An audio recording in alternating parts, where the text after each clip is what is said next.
Video 3, Building a Prototype.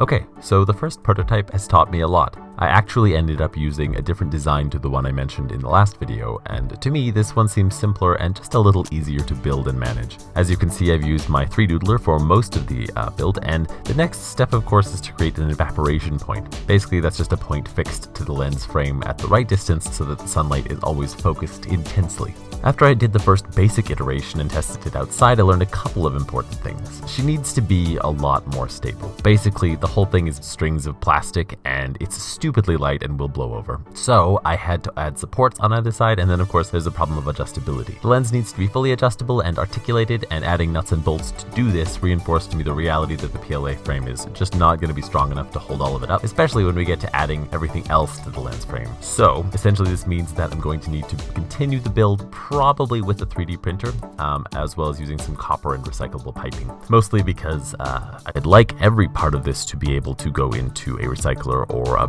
composter when it's all said and done. I'm actually really excited for the 3D printer because I think it'll make much more stable, strong parts for this project, as well as the fact that I have my eye on an Ender 3 and I think it's going to work great. Anyway, now that I have the basic design down, there are still lots of things to add, specifically a turntable for the base and much designing to do.